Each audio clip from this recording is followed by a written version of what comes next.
So I'd like this fuel truck out of here now. I'm kind of bored of it. So I want to get these hose reels mounted.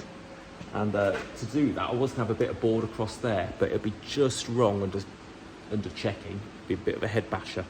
So I'm going to get this old mobile bench on wheels, cut all the irrelevant bits out, make it 90 high instead of 80, so it's a pleasant working height. Put a wood top on it, onto that top bit, vice, and underhang these wheels under the bench, and that way if you get dribbles of AdBlue or DEF or whatever, it's out of the mange. So let's get to it.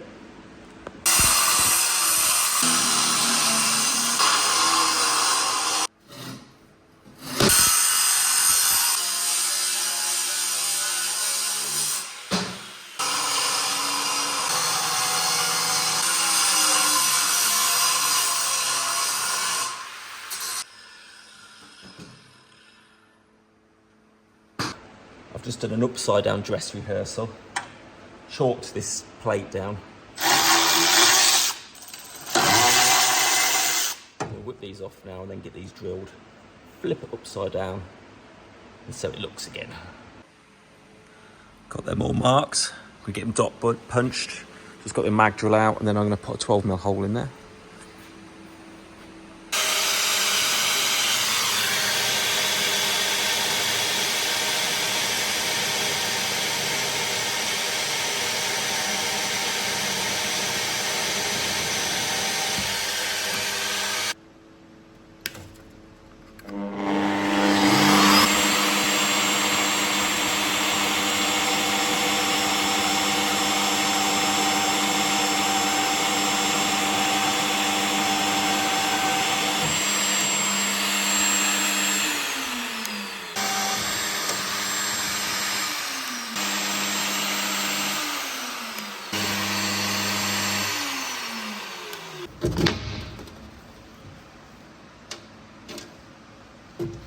Kind of get left with a little billet like that.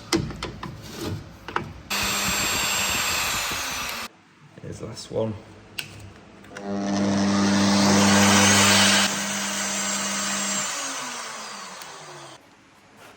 It's got it all squared up. Just a rattle gun it.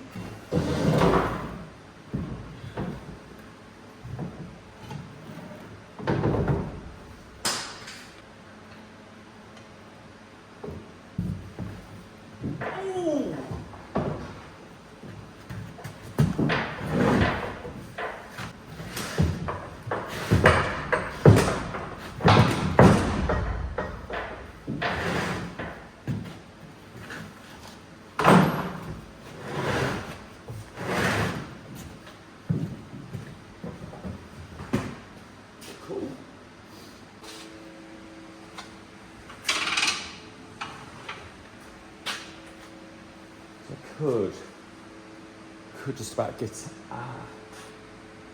electric or an air hose in there. Rags.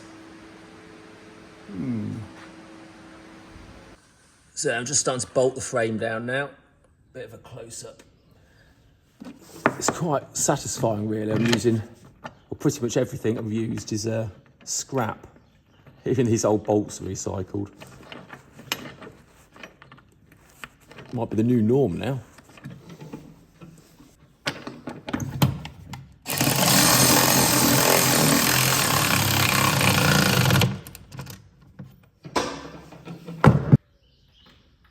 One more, can I reach it? Yes, I can.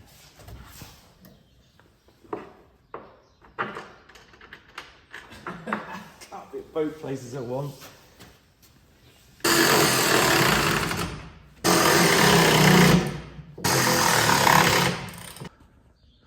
So let's have a look, see what I've done.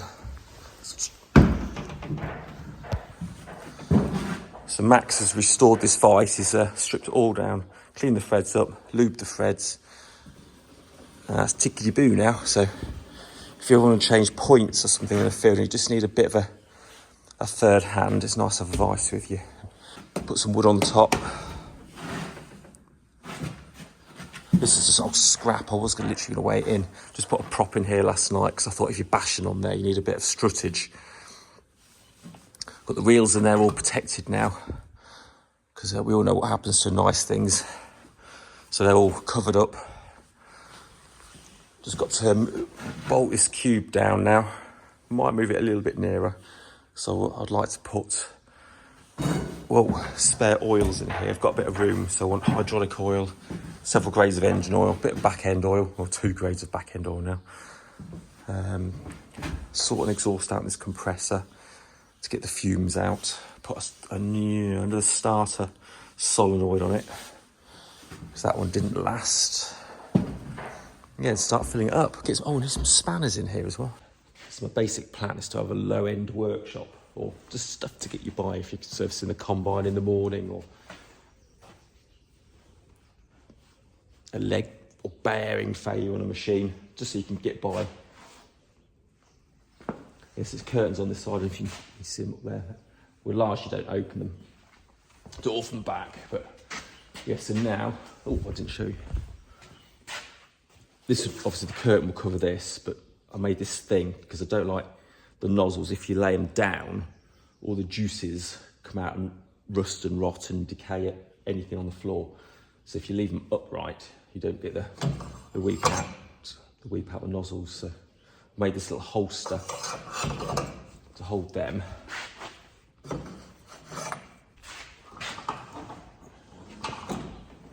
A good solid bench. I'll do that with my left hand, which is just not meant to be. The snap fits in there. I think I'm going to cut some wood blocks now because I quite like a good choice of wood blocks. If you get a puncture, you can stack side by side and crisscross your way up and get a good safe base, because we all have punctures out in the, on the road and on the field. So it'd be nice to get ready for a quick response as well, because we don't use any core films now. So what I'm going to do now is take the starter motor off and that solenoid. That's the key thing, because I'd like to put that on the compressor here, because that is a real backbreaker to start. Put a solenoid on there and it worked fine for the first month and then packed up. So I'm going to put this one on it and hopefully that'll make it delightful.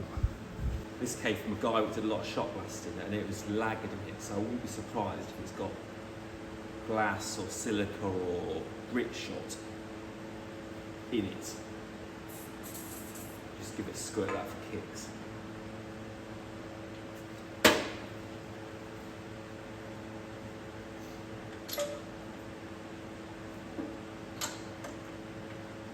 If this doesn't even murmur, it's going to go in the bin.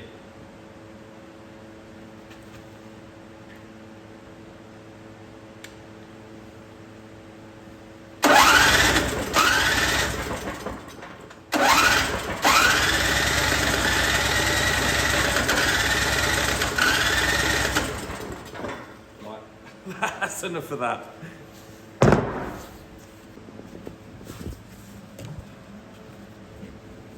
That's better. I've just chopped that off there so we can see what we're doing. So this is the mobile compressor, well, not mobile, but the compressor we have on the van. Key start, Celerac from Liverpool or Preston. It is a key start. That new solenoid in there is not working. It's not even done a year. So I'm going to put this one on, because this one actually has a manual bypass as well, which looks like a good backup if it burns the contactors out like it has in that one. So yeah, I'm going to try that. This compressor, it seems, is positive earth, which you don't come across much nowadays in modern times, but this compressor, I think it must be 25 years old, and we bought it second hand. So it might have been on the last of that sort of ilk. It's a nice simple little starter. Hope it's big enough, but if for any reason it fails, I can just keep pressing the button. I might even do that and not have the key switch.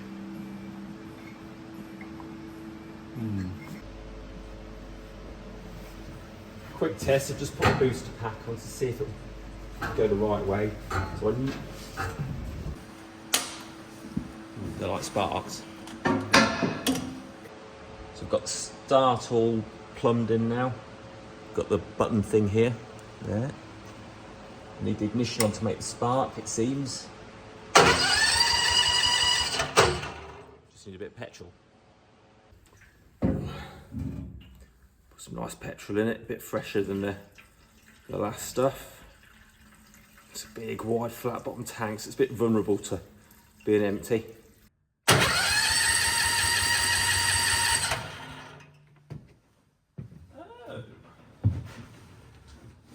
Why is it leaking out the carburetor? So what's happening here, it's leaking straight out that yellowy looking fuel bowl. So it must have an O-ring missing. I've tightened it right up, but it's still not having it.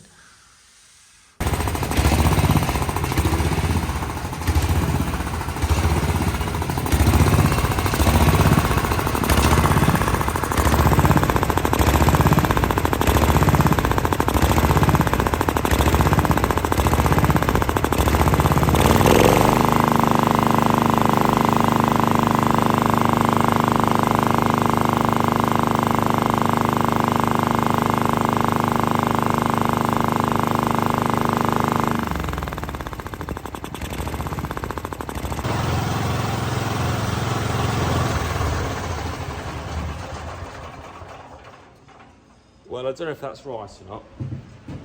Petrols are beyond my remit. I don't know, I didn't expect the petrol to get sprayed in so coarsely. Tell me if you think it's correct or not, I just don't know. I did look up online whether these Hoisin carburetors are quite easy to service. It's quite basic compared to everything it was showing me online. I think they do a lot of carbs for motorbikes and crossers and stuff, but they were really complicated. This is very straightforward to what the internet showed. Anyway, it's all a bit over my head. So we're getting there now. I've got some oils, hydraulics, back ends, gear oils, well, all sorts of bearing pullers.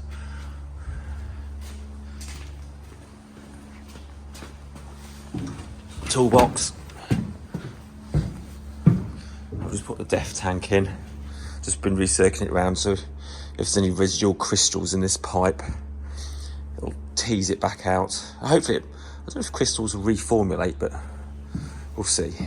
Yeah, getting there. Compressor's all good and going. Still a bit unsure about the carburetor, but we'll see.